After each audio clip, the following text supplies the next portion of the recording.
बहुत इंपॉर्टेंट रहेगा। तो शुरुआत से लास्ट में अगर किसी का बीच में लीव हो गया तो मैंने रिकॉर्डिंग भी ऑन कर दिया है, तो फिर बाद में आप मांग लीजिएगा, मेरे से सुन लीजिएगा, है ना।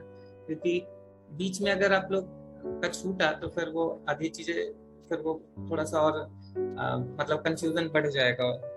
ठीक है, तो सबसे पहले तो ये है कि मना अगर हमको कोई करते हैं भक्ति के लिए, है ना, भक्ति के लिए मना करते हैं, तो क्या हमें भक्ति छोड़ देनी चाहिए?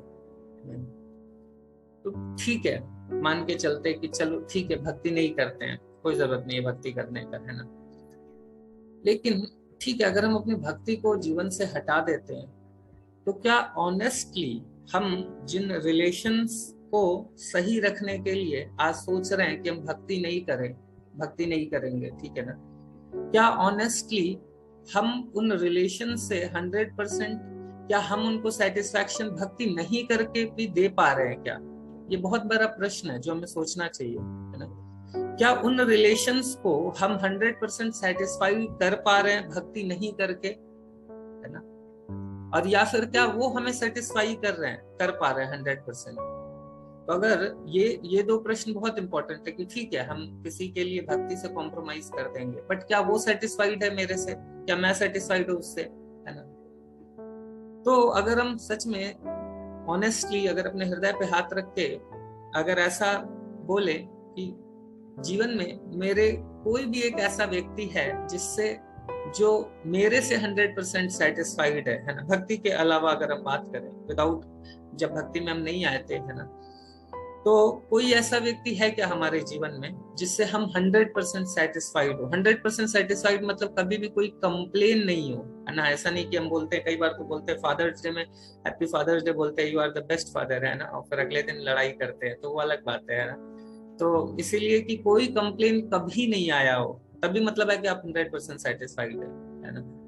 तो ऐसा कोई व्यक्ति है क्या जिससे हम कभी भी कुछ भी कंप्लेन नहीं करें, है ना, उससे 100% सेटिस्फाइड है? एंड क्या कोई हमारे जीवन में ऐसा है जिससे हम 100% सेटिस्फाइड, जिसको हमने 100% सेटिस्फाई किया है ना, जो बोले कि यस यस इनसे तो मैं, अभिषेक प्रभु से तो मैं 100% सेटिस्फाइड हूँ, है ना। तो देखेंगे कि दोनों का आंसर अगर हम ऑनेस्टली देखें ना, तो प्रभु जी माता जी नो ही रहेगा, है ना। अगर इसका देखा जाए, क्योंकि इतने सारे कंप्लेंट्स हमारे भी होते हैं, इतने सारे एक्सपेक्टेशंस हमारे होते हैं, वो फुलफिल नहीं कर पाते हैं, कई बार उनके एक्सपेक्टेशंस हम फुलफिल नहीं कर पाते हैं, तो ऐसा ही चलता ही रहता है ना। क्यों है ऐसा, इस पे अगर हम प्रकाश डालें, उसका रीजन एक ही है ना, क्योंकि हम चाह रहे हैं सभी को सर्व करना best of my capacity, but हम अपने रिलेटिव्स को समझ क्या रहे हैं, समझ तो हम उनको शरीर ही रहे हैं ना। शरीर के लिए हम कुछ भी कर ले, वो तो है आत्मा, कोट उनके शर्ट और पैंट को कितना भी धो ले, उनको कितना भी हम आयरन करे, ग्रीस करे, रिवाइव में धोएं, पर जब तक व्यक्ति को हम खाना वाना नहीं खिलाएंगे, व्यक्ति कहाँ से सेटिस्फाई होगा, है ना। तो आत्मा तक तो हम पहुंच ही नहीं पा रहे, उनको तो हम आइडेंटिफाई ही शरीर से कर रहे हैं, और शरीर के लेवल पे उनको, शरीर को कंफर्ट्स देने के लिए, शरीर को एंजॉयमेंट देने के लिए हर कार्य कर रहे हैं, तो आत्मा तक तो हम पहुंच ही नहीं पाए जो कि वो है। तो इसीलिए हम कभी किसी को सेटिस्फैक्शन दे ही नहीं सकते हैं, क्योंकि आत्मा तक ही नहीं पहुंच पाएंगे तो कहाँ से देंगे, पता ही नहीं है वो है कौन, है ना। और ना कोई हमारे आत्मा के, हम आत्मा है इस चीज को समझता है, हमारे भी लोग शरीर तक ही पहुंच पाते हैं, है ना। तो शरीर को तो कंफर्ट जब तक मिलेगा शरीर सुखी होगा। कई बार हम बोलते हैं हमने उसके लिए इतना किया, है ना, हमने विकास प्रभु के लिए इतना किया, और विकास प्रभु ने हमारे लिए क्या किया, है ना। तो हमने विकास प्रभु के शरीर के लिए बहुत एकदम बढ़िया से उनका खूब शरीर की सेवा की, तो शरीर जब तक कंफर्ट जोन में था, अच्छा लग रहा था शरीर को।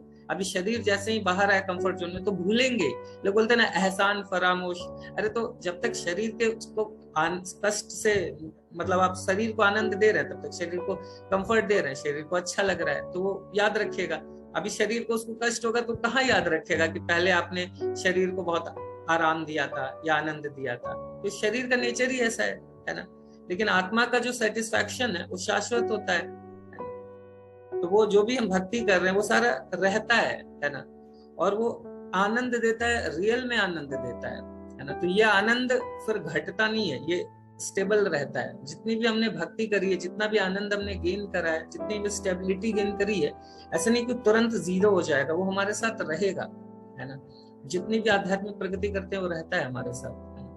तो एक तो one of the most important reason यही है, और इसका प्रूफ है, देखिए जितने भी डिवोटीज है, कई सारे, कोई प्रभुपाद जी से नहीं मिले है ना, लेकिन सभी लोग जान दे सकते हैं प्रभु जी के लिए, श्रीला प्रभुपाद जी के लिए, या इवन वेदांत चैतन्य प्रभु जी, इतने सारे काउंसिलीज हैं, इतने ज्यादा डेडिकेटेड हैं सभी लोग प्रभु जी के लिए, है ना, एंड प्रभु जी भी उनके लिए है ना।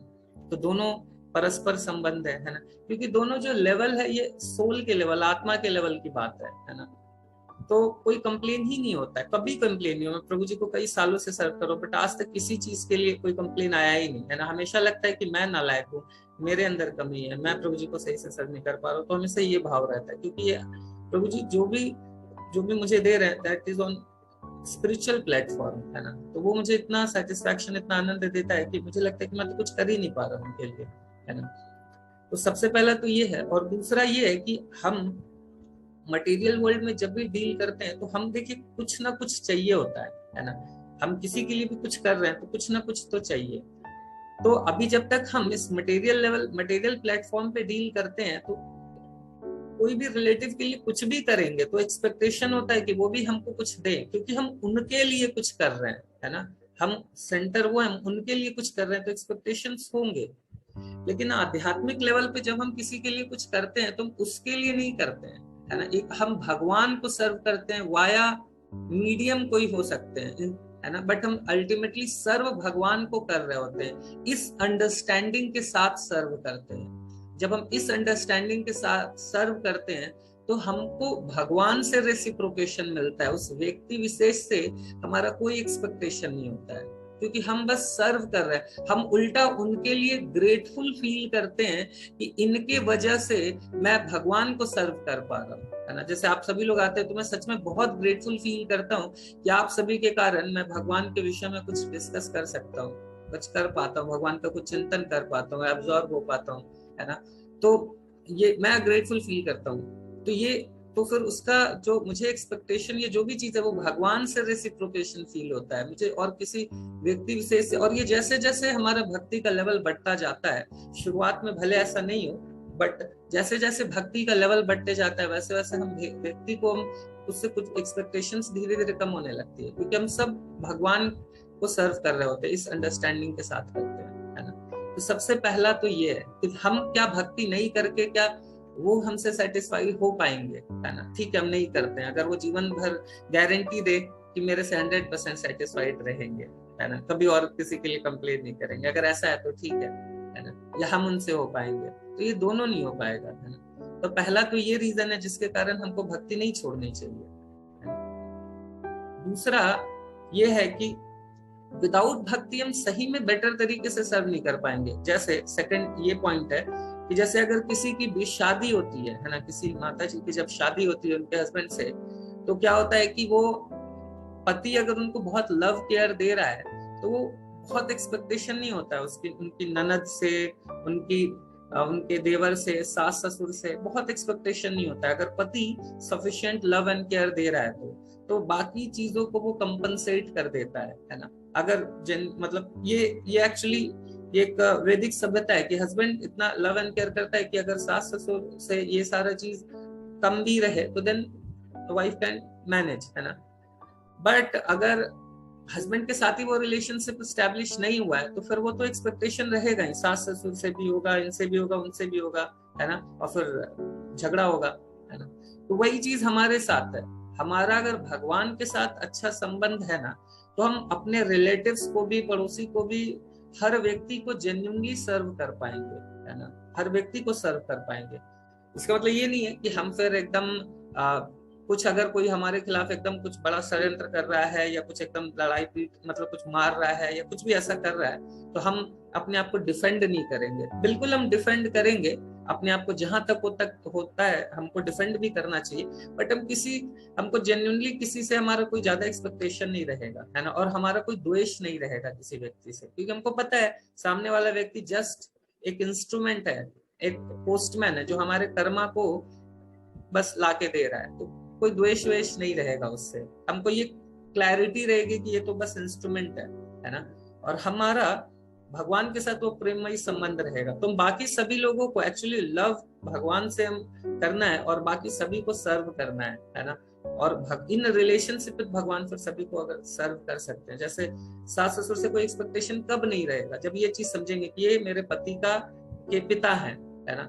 उसी तरीके से हम इस भौतिक जगत में अगर हमारा भगवान के साथ अच्छा संबंध है तो हम हर किसी को बेटर सर्व कर पाएंगे। क्यों? ये सोच के कि भगवान ने ये पुत्र के रूप में मुझे ये रिस्पॉन्सिबिलिटी दी है ना, तो मुझे इससे क्या एक्सपेक्टेशन करना है ना, ये तो मेरी रिस्पॉन्सिबिलिटी है, मुझे करना है। अब ये क्या करेगा फ्यूचर में, उसके लिए भी बॉदर होने की क्या जरूरत है। अगर ये नहीं करेगा तो Krishna will make another one instrument, किसी ना किसी से भगवान मेरी जरूरतों को पूरा कर देंगे, भगवान किसी को भी इंस्ट्रूमेंट बनवाएंगे, है ना। और देखिए इंस्ट्रूमेंट बनाते ही हैं, हमारे माता पिता भी इंस्ट्रूमेंट ही है भगवान के, जिसके द्वारा हमारा जब बचपन में हम टेक केयर नहीं कर पाते हैं खुद का, तो भगवान माता पिता के रूप में भी भगवान खुद को भेजते हैं, है ना, ताकि वो हमारा टेक केयर कर सके। तो सभी लोग वो तो भगवान ही भेज रहे हैं। कई लोगों के माता पिता बचपन से ही नहीं रहते हैं, बट उनका भी टेक केयर होता है, अच्छा खासा बड़े हो भी जाते हैं। और कोई ना कोई हो सकता है कि किसी कोई मामा के रूप में, कोई चाचा के रूप में कोई बहुत अच्छा कोई व्यक्ति दे दिया जो उसका टेक केयर करे, है ना। तो इस तरीके से भगवान मैनेज तो कर ही देते हैं, है ना। तो ये है, तो ये चीज हमें समझना चाहिए कि अगर हम, जो सेकंड पॉइंट यही है कि भगवान के साथ अच्छा रिलेशन रहेगा तो हम विदाउट एक्सपेक्टेशन और बाकी लोगों को भी ज्यादा बेटर तरीके से सर्व कर पाएंगे। तो अगर हम भक्ति नहीं कर पाते हैं, नहीं करते हैं, तो उन्हीं से हमारा एक्सपेक्टेशन रहेगा और ना तो वो व्यक्ति हमारे एक्सपेक्टेशन को फुलफिल कर सकेगा, क्योंकि उनके भी लिमिटेशंस हैं, उनके खुद के कुछ एक्सपेक्टेशंस हैं, है ना। हम कुछ और करेंसी में डील कर रहे हैं, सामने वाला व्यक्ति कुछ और करेंसी में डील कर रहा है, हमारे लिए कोई चीज हो सकता है इंपॉर्टेंट, तो उनके लिए हो सकता है कुछ इंपॉर्टेंट तो हो ही नहीं पाएगा। बट हमको जब हाइयर टेस्ट, जब आनंद जब भगवान से मिल रहा है, तो बाकी लोगों को बहुत जेन्युइनली सर्व कर पाएंगे, है ना। तो बाकी रिलेशनशिप भी बढ़िया हो पाएगा, क्योंकि रिलेशनशिप में जो क्लासेस होते हैं वो यही होता है, उसका रीजन यही होता है ना, एक्सपेक्टेशंस, है ना, हमारे सभी के एक दूसरे से। उस समय सिर्फ सर्विस वाला एटीट्यूड होगा, है ना, उनसे हमको कुछ नहीं चाहिए। तो सेकंड पॉइंट ये है। एंड थर्ड पॉइंट ये है कि देखिए, थर्ड पॉइंट जैसे मैं आप लोग को बताया भी था कि मेरी जो मौसी थी, है ना, कुछ साल पहले उन्होंने बॉडी छोड़ा एट द एज ऑफ 45 46 कुछ ऐसे ही थी। एंड बचपन से I was very close with my मौसी, है ना, बचपन से उन्होंने पाल पोस के ऐसा बड़ा किया था, तो बहुत क्लोज था मैं उनसे। तो उनको जब मैं भक्ति में आया तो मैं काफी प्रयास करता था कि उनको भी भक्ति में लेके आए, है ना। उस समय जूम वगैरह की फैसिलिटी नहीं थी, है ना, तो हम लोग जब छुट्टी वगैरह में फोन पे कितना बता सकते हैं, बट फिर भी मैं थोड़ा बहुत बताने का कोशिश करता था। तो एक आध माला थोड़ा बहुत शुरू करी थी करा था उन्होंने। और जब मिलते थे हम लोग तब, बट उनका काफी इंटरेस्ट था भक्ति में। जब वो मिलती थी मैं उनको बताता था, बुक्स वगैरह भी देता था, तो उनको बहुत अच्छा लगता था, तो उनका बहुत इंटरेस्ट था। तो और मैं भी उनको इधर खींचने का प्रयास करता था, बट उनके जो हस्बैंड थे वो बिल्कुल नहीं पसंद करते थे कि ये सब करे, है ना। तो उनके हस्बैंड भी नहीं पसंद करते थे और उनके बच्चे भी पसंद नहीं करते थे। उनको लगता था कि ये छोड़ के चली जाएंगी हमको जब भक्ति करेंगी तो, है ना। तो ये सबसे बड़ा रहता है, सबको यही लगता है कि भक्ति करेंगे मतलब छोड़ो घर बार चलो हरिद्वार, ऐसा ही लगता है। तो उनको लगता था छोड़ के चली जाएंगी या हमको इग्नोर करेंगी, तो इस वजह से वो लोग भक्ति नहीं करने देते थे। अब कुछ साल के बाद छोड़ के तो सच में चली गई सभी को, है ना। बट जो मेरे मौसा जी थे उन्होंने 6 महीने के अंदर दूसरी शादी कर ली, है ना। जो उनके दोनों बच्चे थे, दोनों का फिर एक थोड़ा बुरा तो लगता है डेफिनेटली, मदर तो होती है, बट स्टिल दोनों लोग अभी अपने गर्लफ्रेंड, बॉयफ्रेंड, जॉब, है ना, इन सब चीजों में इंगेज्ड है ना। बट तो फिर यही हुआ कि एक्चुअली मैं उतना खींच नहीं पाया, वो लोग का पल्लरा भारी रहा इस मामले में, क्योंकि मिल कम पाते थे। और भक्ति के लिए क्या है कि कांस्टेंट इनपुट जरूरी है ना, क्योंकि मटेरियल वर्ल्ड आपको एक डायरेक्शन में खींच रहा है, खुद की भी हमारी इच्छा होती ही है ना, सेंस ग्रेटिफिकेशन की खुद की भी इच्छा होती है। तो भक्ति में अगर हम कांस्टेंट डेली हियरिंग नहीं कर रहे हैं, डेली रीडिंग नहीं कर रहे हैं, तो बहुत मुश्किल है टिकना, है ना, क्योंकि पूरा मटेरियल वर्ल्ड एक डायरेक्शन में चल रहा है और हम अलग डायरेक्शन में चल रहे हैं, तो उसमें एसोसिएशन बहुत जरूरी है। तो जीत वो लोग गए थे, है ना, तो ज्यादा उतना तो कर नहीं पाते थे भक्ति, क्योंकि वो लोग करने नहीं देते थे, है ना। बट अल्टीमेटली हु लॉस्ट, है ना, उन्होंने बॉडी छोड़ दिया कुछ साल के बाद। एंड अभी उन्होंने जितनी भी थोड़ी बहुत भक्ति करी होगी और जितनी नहीं करी बाकी लोगों के कहने से या बाकी लोगों को प्रसन्नता देने के लिए, उससे क्या लाभ हुआ, है ना। उनके हस्बैंड ने तो 6 महीने बाद दूसरी शादी कर ली, है ना। तो उनका जो परमानेंट रिलेशन था भगवान के साथ, है ना, वो तो उन्होंने कॉम्प्रोमाइज कर दिया, है ना, टेम्पररी रिलेशंस के लिए। तो कॉम्प्रोमाइज तो हमें नहीं करना है ना, सच में कॉम्प्रोमाइज नहीं करना है। तो ये 3 चीज हमने समझा। पहला क्या रीजन है कि हम क्या सेटिस्फाई हो सकते हैं या कोई हमसे हो सकता है भक्ति नहीं करके, तो नहीं करेंगे, चलो कोई बात नहीं है, नहीं करेंगे भक्ति, छोड़ देंगे। अगर ऐसा है तो फिर ठीक है, लेकिन ऐसा नहीं है ना। भक्ति नहीं करके भी हम किसी को सेटिस्फाई नहीं कर पाएंगे, बिल्कुल ही नहीं कर पाएंगे, और ना हमसे कोई होगा, है ना। तो इसीलिए करेंगे तो डेफिनेटली कर सकते हैं, है ना, भक्ति करके डेफिनेटली कर सकते हैं। ऐसे कई डिवोटीज हैं जो कि बहुत अच्छे पिता भी हैं, माता, क्योंकि हम भक्ति मीन्स कि अगर हम भक्ति करेंगे तो 100% हम बेस्ट पिता, क्योंकि आप देखिए भक्त तो चींटी को भी रिस्पेक्ट करता है, मच्छर को भी रिस्पेक्ट करता है ना। तो क्या वो अपने घर वालों को हर्ट करेगा क्या? तो definitely he will be a better son, better mother, better father, better brother, better sister, है ना। बेटर क्या, बेस्ट होगा, वो अपना बेस्ट वर्जन रहेगा हर एक रिलेशन में, है ना। तो ये पहला था। सेकंड पॉइंट यही था कि हम जब भगवान को सेंटर में रखेंगे तो देन विदाउट एक्सपेक्टेशन हम सभी को सेल्फलेसली सर्व कर सकते हैं, क्योंकि जो हैप्पीनेस है वो हमें भगवान से मिल रहा होगा, है ना। इसके में हम लोग जो इसका एग्जांपल दिए कि जब शादी होती है तो इन पति के रिस्पेक्ट में फिर सभी को सर्व कर दिया। तीसरा जो था एग्जांपल, तीसरा ये था कि हम we can not compromise our permanent relation. तो ये तो ठीक है, भक्ति करना है, इससे आया हमें क्लैरिटी, बट अभी किस तरीके से प्रेजेंट किया जाए ये भी बहुत इंपॉर्टेंट है ना। क्योंकि कई बार क्या होता है ना, हम इस तरीके से प्रेजेंट करते हैं भक्ति को अपने घर वालों के सामने से, और ये बहुत ध्यान से सुनिएगा, इसमें हम लोग सभी लोग कुछ ना कुछ गड़बड़ करते हैं, है ना। हम सभी लोग से गड़बड़ होता ही है, क्योंकि ये बात तो पक्का है कि अगर हम भक्ति कर रहे हैं, है ना, हम भक्ति कर रहे हैं तो हमारे घर वालों को उससे भी स्वीकृति मिलेगी, और वो 100% भक्ति करेंगे। सिर्फ और सिर्फ उनको भक्ति करने से एक ही चीज रोक सकती है, पता है कौन? हमारा behaviour. Otherwise 100% they will get the स्वीकृति टू डू भक्ति, बट एक ही चीज उनको भक्ति से रोकती है, और वो होता है हमारा बिहेवियर। तो कैसे होता है उस पे हम लोग अभी चर्चा करेंगे। तो सबसे पहला क्या होता है ना कि जब हम बोलते हैं घर वालों को, अपने हस्बैंड को या पिताजी को या जिसको भी बोले, हम इस्कॉन ज्वाइन करना चाहते हैं, है ना।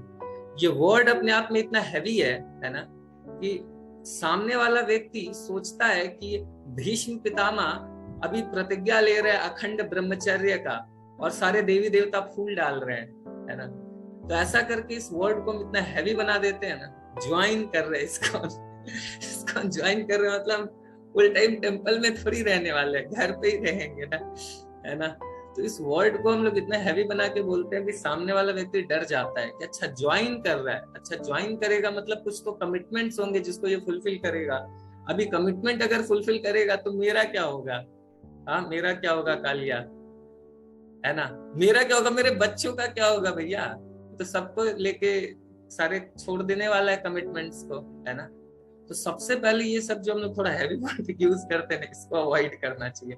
हम कर ही कितना रहे हैं, थोड़ा बहुत तो भक्ति कर रहे हैं, थोड़ा बहुत सुबह में जप कर रहे हैं, थोड़ा बहुत रीडिंग करते हैं, once in a week class कर लेते हैं, इतना तो कर रहे हैं। तो इसको सिंपली करें ना, इतना इसको बताने का क्या जरूरत है कि हम इस तरीके से फॉलो कर रहे हैं, इतना कर रहे हैं। तो सामने वाला देखिए, आप समझ रहे हैं कि भक्ति में आप क्या कर रहे हैं, सामने वाला व्यक्ति वो चीज समझ नहीं रहा है।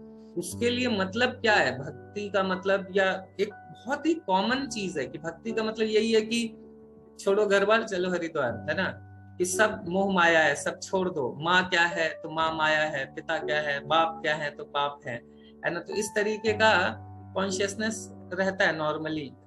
तो यही लगता है कि इग्नोर करने लगेंगे, है ना। तो सबसे पहले इतना हैवी वर्ड तो यूज नहीं करना। नॉर्मली हम थोड़ा बहुत भक्ति कर रहे हैं उसको बताना है कि ठीक है, हम थोड़ा सा सुबह में जप करते हैं, हमको अच्छा लगता है ना, पीस ऑफ माइंड मिलता है, हमको अच्छा लगता है, तो सुबह में हम थोड़ा हाफ एन आवर जप करेंगे। बस इस तरीके से अगर सिंपली बताएं कि हमको अच्छा लगता है, बस हो गया। डिवोटीज है कुछ, उनके साथ करते हैं ऑनलाइन, तो अच्छा लगता है, उससे हमको काफी पॉजिटिविटी मिलती है, और हम पीस ऑफ माइंड मिलता है और हम ज्यादा बेटर तरीके से दिन भर अपने काम को कर सकते हैं। अगर स्टूडेंट है तो बता सकते हैं कि हम ज्यादा बेटर पढ़ाई कर सकते हैं, और ये फैक्ट है। मैं खुद भी जब स्टूडेंट था तब से कनेक्टेड हूँ, और मैंने खुद में देखी कि कितनी इफिशियंसी बढ़ती है उससे, है ना, कितने सारे डिस्ट्रैक्शंस कम होते हैं। तो ये चीजें हम बताएं, है ना, जो वो समझ पाए, है ना। जो वो नहीं समझ पाए वो बताएंगे तो लगेगा इनको कि पागल हो गया। अगर हम उनको बोले कि अरे पापा आपको मनुष्य जीवन का लक्ष्य नहीं पता है, आप तो अपना जीवन बर्बाद कर चुके हैं, है ना, गृहमेदी हैं आप, आपको पता है आपका नर्क का टिकट कट चुका है ना, अभी वो है तो वो फिर बिल्डर होंगे ही होंगे, है ना। तो ये सब बात बोलने से तो वो ये होगा ही, है ना।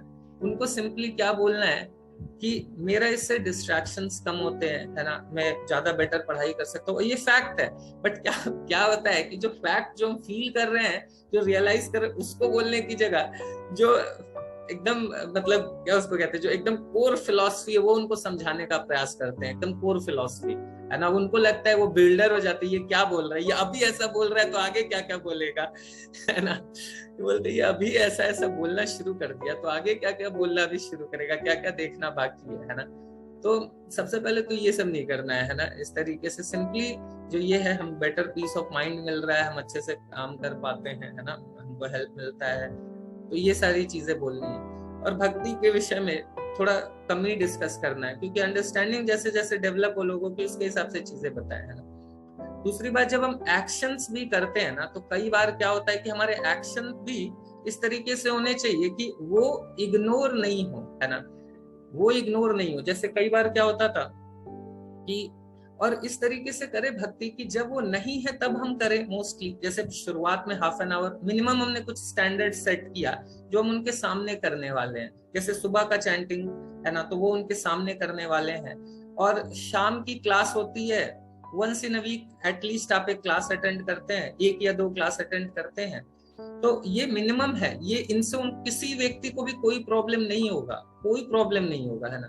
बट बाकी टाइम जो आप जप वगैरह करते हैं वो आप इस टाइम में करिए जब वो नहीं हो, है ना। जैसे शुरुआत में मैं जब भक्ति में आया तो मैं क्या करता था कि सुबह में चैंटिंग, मेरे पापा सुबह में ही ऑफिस जाते थे, 4 बजे 4:30 ऐसा निकल जाते थे, तो मैं उस समय जग जाता था, है ना। और मैं उस समय जग जाता था, फिर उस समय चैंटिंग करता था, तो पापा सुबह में भी देखते थे कि चैंटिंग कर रहा है। फिर उसके बाद क्या होता था, दिन भर वो ऑफिस रहते थे, फिर जब वो आते थे तो उसी टाइम में जब वो आके एक शाम में आते थे और उनका एक्सपेक्टेशन होता था कि अभी मैं बैठ के बात करूं, उसी टाइम क्या होता था, दिन में खैर आके सो जाते थे और शाम में फिर जगते थे, तो उनका एक्सपेक्टेशन होता था कि मैं उनसे अभी बैठ के बात करूं, क्योंकि छुट्टी वुट्टी में जाता था घर पे, तो उस समय भी मैं माला लेके बैठ जाता था, है ना, या उस समय आरती करने लगता था। तो उनको फिर लगता था कि अरे ये जो टाइम है जो ये मेरे साथ स्पेंड करता था वो तो अब कर ही नहीं रहा है ना। तो ये सारी चीजें हमको थोड़ी देखनी होंगी, है ना, कि हमारा उनके साथ जो टाइम है वो कम नहीं होना चाहिए, है ना। और एक कई बार क्या होता है कि हम गलती भी बहुत करते हैं और भक्ति का भी को भी अपने डिफेंड करने का बहाना बना लेते हैं। जैसे इवन शादी के बाद क्या होता था कि मैं सैटरडे को ना हमारी छुट्टी होती है, तो कई बार क्या होता था कि सैटरडे को थोड़ा लेट, अगर मैंने कभी कभी ऐसा होता था कि लेट उठता था, तो अगर थोड़ा लेट उठा ना तो सुबह में क्या होता था कि अपना माला बैठ के करता था। अभी सुबह हो गया तो फिर मेरी वाइफ सखी शिरोमणि कुछ काम वाम बोलती थी कि ये कर लो, तो बोलते थे रुको अभी माला कर रहे हैं, है ना।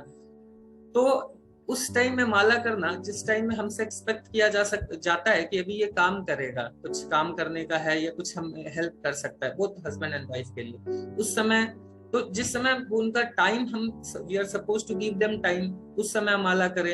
या कुछ उस समय काम हमसे एक्सपेक्ट किया जा रहा है, जैसे बच्चे अभी अभिषेक प्रभु माला लेके बैठ जाए, मम्मी बोली बेटा ये सामान लेके आओ, तो माला कर रहे हैं, है ना, तो फिर उनको लगेगा, उनको क्या लगेगा उनको, और फिर वो चिढ़ेंगे, वो इरिटेट होंगे, इरिटेट हमको कुछ बोलेंगे तो फिर हमको और गुस्सा आएगा, हमको क्या लगेगा, इनको मेरे माला से प्रॉब्लम है, इनको मेरे जप से प्रॉब्लम है, असुर कहेंगे, है ना, ऐसा फील होगा हमको, है ना। बट उनको क्या हमारे जप से प्रॉब्लम है क्या, नहीं है प्रॉब्लम, हमको लग रहा है हमारे जप से प्रॉब्लम, हमारी भक्ति से प्रॉब्लम है, बट प्रॉब्लम किससे है, प्रॉब्लम है हमारे एटीट्यूड से, है ना। तो मिनिमम कोई चीज हमें फिक्स करना है, और बाकी चीजों में हमको उनको सफिशिएंट टाइम वगैरह देना है, और बाकी जिस समय वो नहीं है वो करें, है ना। एक और मोस्ट इम्पोर्टेंट पॉइंट है कि हम जब भक्ति कर रहे हैं ना, तो कई बार क्या होता है कि हम भक्ति भी चाहिए और हमको सेंस ग्रेटिफिकेशन भी चाहिए। जैसे अभी क्या है कि हमने कुछ पहले एक्सपेक्ट करते थे, है ना, अपने पति से या पत्नी से, है ना, कुछ एक्सपेक्टेशंस होते थे, कुछ सेंस ग्रेटिफिकेशंस के एक्सपेक्टेशन होते थे कि ये बाहर लेके जाए, या कुछ भी हमारे कुछ एक्सपेक्टेशन होते थे। अभी क्या है कि उसमें भी हम कॉम्प्रोमाइज नहीं करना चाहते हैं और एडिशनल उनको बर्डन देना चाहते हैं, है ना, भक्ति का भी बर्डन देना चाहते हैं। समझ रहे हैं आप लोग? मतलब हम जो पहले की चीजें हैं जो हम उनसे एक्सपेक्ट करते थे कि वो हमको ये करेंगे वो करेंगे, क्योंकि एक होता है ना एक रिलेशनशिप में कि कुछ चीजें होती हैं जो वो करते हैं जो उनको अच्छा नहीं लगता हो, फिर भी वो करते हैं हमारे लिए, है ना, और कई चीजें हम करते हैं तभी रिलेशनशिप अच्छा होता है ना। रिलेशनशिप तभी स्टेबल होगा जब कुछ चीजें हम करेंगे जो हमको भले अच्छी नहीं लगे बट सामने वाले को अच्छी लगती हो, और कुछ वो करते हैं जो उनको अच्छी नहीं लगती हो बट वो हमारे लिए करे। यही रिलेशनशिप का एक गोल्डन प्रिंसिपल है ना। अभी क्या है कि हमने एक एडिशनल बर्डन डाल दिया और पुरानी चीज से भी कॉम्प्रोमाइज नहीं कर रहे हैं, तो फिर एडिशनल बर्डन होने पे डिस्टर्ब तो होंगे। तो हमें क्या करना है कि हमें, अगर हमारा ये एटीट्यूड है कि हम बाकी हर चीज से कॉम्प्रोमाइज करने के लिए, if we are ready not with bhakti, बाकी हम हर चीज से कॉम्प्रोमाइज कर ले, तो डेफिनेटली सामने वाला व्यक्ति आपको बिल्कुल परेशान नहीं करेगा। अगर हम बाकी हर चीज से कॉम्प्रोमाइज करने के लिए रेडी हैं, अगर उनको हम रिक्वेस्ट करें कि देखो आप जो बोलोगे आई विल डू, जिस तरह से बोलोगे आई विल लीव, कोई दिक्कत नहीं है, बट ये जो भक्ति है ना, ये मुझे प्लीज, इसमें आप मुझे प्लीज आप डिस्टर्ब मत करो, है ना, ये मुझे थोड़ा सा करने दो, मैं अपनी रिस्पॉन्सिबिलिटी को 100% सही तरह से निभाऊंगी एज ए स्टूडेंट या as a wife, as a husband, but इस रिस्पॉन्सिबिलिटी को बेस्ट तरीके से निभाने के लिए मुझे इस भक्ति चाहिए, वो मेरे खुद के लिए है, उसमें मुझे थोड़ा सा टाइम दे दो, मैं अपनी सारी रिस्पॉन्सिबिलिटी को सही से निभाने वाली हूँ, उसमें कोई दिक्कत नहीं होगा आपको, है ना, आपका कोई भी एक्सपेक्टेशन आप बताओ, बट ये थोड़ा टाइम मुझे दे दो, है ना। तो अगर हम इस तरीके से बोलते हैं और सामने वाले व्यक्ति को दिखता है कि यस ये बाकी हर चीज को कर रहा है, तो थोड़ा सा भक्ति करने देने में क्या प्रॉब्लम है, तो कभी आपको परेशान नहीं करने वाले, कभी नहीं करेंगे, देखिएगा धीरे धीरे वो इस चीज को समझते हैं, है ना। And last most important point ये है कि एक तो कंसिस्टेंसी और दूसरा हमारा बिहेवियर, है ना। तो अगर हमारी कंसिस्टेंसी, जब क्या होता है कि सामने वाले व्यक्ति थोड़ा कितना भी आप करेंगे फिर भी थोड़ा बहुत कुछ नया कर रहे हैं, तो फिर आपका टांग तो खींचा जाएगा, है ना, थोड़ा बहुत तो होगा ही होगा। लेकिन जब थोड़ा टॉर्चर भी किया जाएगा, इवन खुद भी, मुझे भी इतना टॉर्चर किया गया ना, मतलब मैं मेरे मम्मी पापा भी दोनों लोग अटेंड करते ये सेशन, है ना। तो मम्मी तो शुरुआत में भक्ति मतलब करने लगी थी, पापा तो खतरनाक, एक एक जो भी रिलेटिव लोग आते थे उनके साथ बिठा के उनसे क्लास मेरा मतलब ऐसा होता था, जो भी रिलेटिव आए तो, है ना, नहीं तो पड़ोसी मिल ही जाते थे, है ना, तो हर कोई से ऐसा करके इसको कुछ समझाइए, है ना, तो इस तरीके से चलता रहता था, है ना। तो और हमें कभी भी हार्श वर्ड यूज नहीं करना। एक बार क्या हो कि मैं काफी परेशान हो गया, काफी फ्रस्ट्रेट हो गया, मेरे पीछे फोटो दिख रहा है, नरसिंह देव है और हिरण्यकशिपु को पाल रहे हैं, है ना। तो एक बार मेरे पापा आए छुट्टी, यहाँ पे घर पे आए, तो ये फोटो उस समय मैंने जस्ट लगाया था, है ना। तो सुबह हम लोग मंगल आरती गए हुए थे। अब ये भी है कि जैसे मेरे फादर आ रहे हैं, अब बाकी दिन भी हम मंगल आरती जा सकते हैं, बट कई बार हम थोड़ा विंसिकली बिहेव करते हैं। उसी दिन मंगल आरती गए, अब वो लोग आए तब मंदिर में थे, तो फिर आए घर पे। तो मतलब उस दिन अगर हम नहीं जाते मंगल आरती तो कोई ज्यादा बड़ा लॉस क्या होता है ना, एक दिन नहीं जाते, बट उसी दिन वो आने वाले, बट उस दिन भी कई बार क्या होता है हम थोड़ा फनेटिकली बिहेव करते हैं। उस दिन भी हम मंगल आरती गए, फिर वो आए तो देखे कि सुबह वैसे ही वो परेशान रहते थे, है ना, और फिर वो देखे कि सुबह ये 4 बजे उठ के मंदिर में नाचने गाने चला जाता है ना। फिर वो आए, फिर बात करना शुरू किए, फिर वो ऐसे ही करके मतलब फिर इसी चीज पे शुरू हो गए, एकदम आते शुरू हो गया और काफी एकदम डिस्कशन करने लगे। अब मैं भी थोड़ा सा, मुझे भी गुस्सा आ गया, है ना। फिर उसके बाद ये फोटो देखे हिरण्यकशिपु वाला, तो पापा बोले कि ये तो बहुत बढ़िया फोटो लग रहा है, तो इतना बड़ा सा बनाया हुआ है, बहुत अच्छे से ये फोटो है, तो क्या कि बहुत अच्छा है। और उसके बाद यही से बोल रहे थे, उसके बाद पापा मेरे बोल रहे थे कि फिर डिस्कशन इस पे आ गया, और फिर बोलने लगे कि देखो मैं तुम्हारा बाप हूँ, है ना, मैं जो बोलूंगा तुमको करना पड़ेगा, है ना। तो फिर मैंने वो फोटो की तरफ दिखाया, पापा बोले कि पापा ये जो हिरण्यकशिपु है ना, ये भी यही बोलता था। तो ये नहीं बोल रहा है, ये वर्स्ट एग्जाम्पल है, ऐसा बिल्कुल नहीं बोलना है ना। तो ये जब हम इस तरह से करते हैं तो फिर क्या होता है कि ये अपने पैर पे कुल्हाड़ी मारने वाली स्थिति है ना, ऐसा बिल्कुल नहीं करना है ना। तो इस तरीके से हम थोड़ा हार्श वर्ड थोड़ा सुन ले, थोड़ा टॉलरेट कर ले। तो जब वो हमारा टॉलरेंस देखेंगे ना, देखेंगे कि यार ये इतना भी कर रहा है बट अपनी भक्ति से कॉम्प्रोमाइज नहीं कर रहा है, इसको इतना टॉर्चर किए फिर भी नहीं कर रहा है, फिर उनको लगेगा कि कुछ तो इसको मिल रहा है इससे, तभी ये भक्ति कर रहा है ना। फिर मेरे पापा भी अभी करते हैं, अभी भी वो 8 माला ऐसा करना शुरू किए। तो ऐसे 2 साल पहले उनको भी हार्ट अटैक आया था, है ना। हार्ट अटैक आया, 99% ब्लॉकेज था। तो हमेशा यही बोलते थे अरे ये बुढ़ापे का काम है, ये है वो है, ऐसा करके करते थे। फिर उनको भी हार्ट अटैक आया, भगवान की कृपा से 99% ब्लॉकेज था बट बच गए।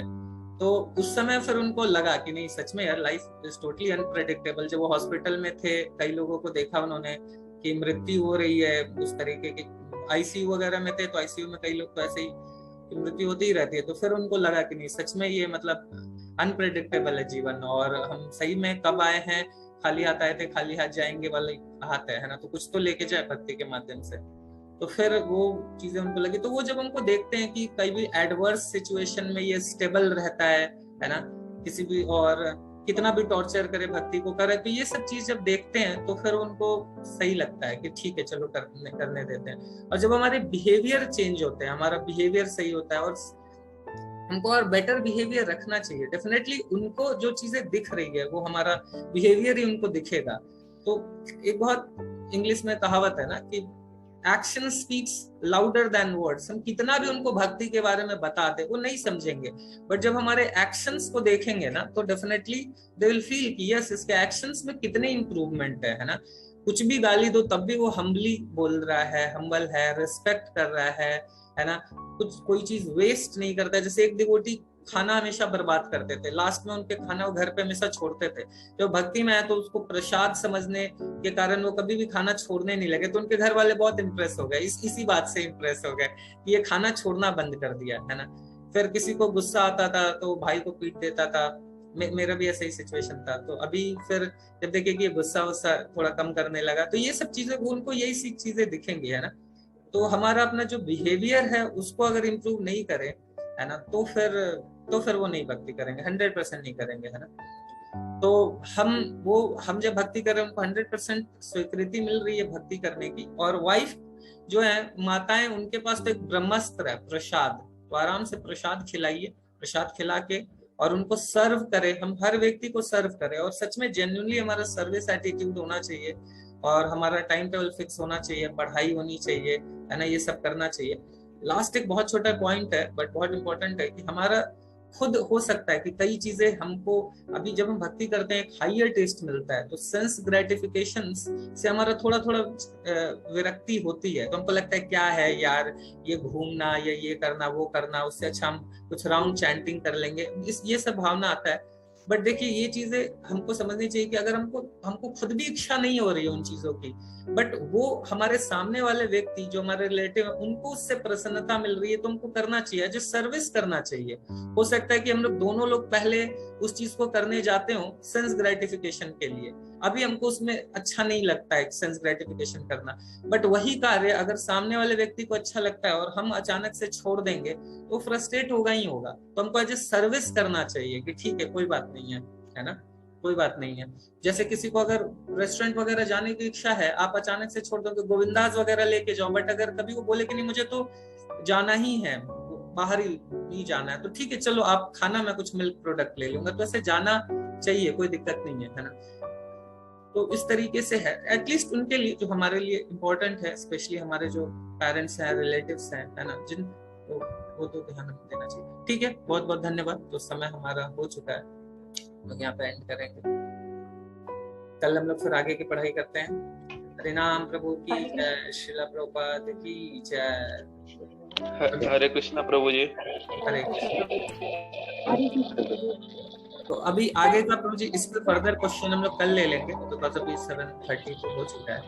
तो प्रभु जी क्वेश्चन नहीं है, बट मैं ये बोलना चाहता हूँ कि आज का सेशन वाकई में बहुत अच्छा था क्योंकि मैं भी घर में जैसे आप बता रहे हैं ना, कोर वैल्यू समझाना, जैसे बोलते हैं ना ये सब मोह माया है और ये सब आप जिंदगी फालतू जिए जा रहे हो, ऐसा घर में बोलने पर ये लगता है कि हमारा लड़का एकदम पागल हो गया है। तो आज का जो आपने ये सेशन दिया वो वाकई में बहुत वंडरफुल था। मे भी बहुत लोगों के लिए ये हेल्पफुल रहेगा। हरे कृष्ण प्रभु जी। हरे कृष्ण। थैंक यू प्रभु जी। मैंने एक्चुअली खुद बहुत सारी गलती करी है इसीलिए। हाँ रेणु माता जी। हरे कृष्ण प्रभु जी। हरे कृष्ण प्रभु जी। सच में आज का सेशन सुन के ना बहुत अच्छा लगा। हाँ जी, थैंक यू प्रभु जी। ये रिकॉर्डिंग ना प्लीज भेज दीजिएगा, मैं अपनी फैमिली को सुनाऊंगी जरूर। थैंक यू प्रभु जी। हरे कृष्णा। हरे कृष्ण प्रभु जी। हरे कृष्ण। हरे कृष्ण प्रभु जी।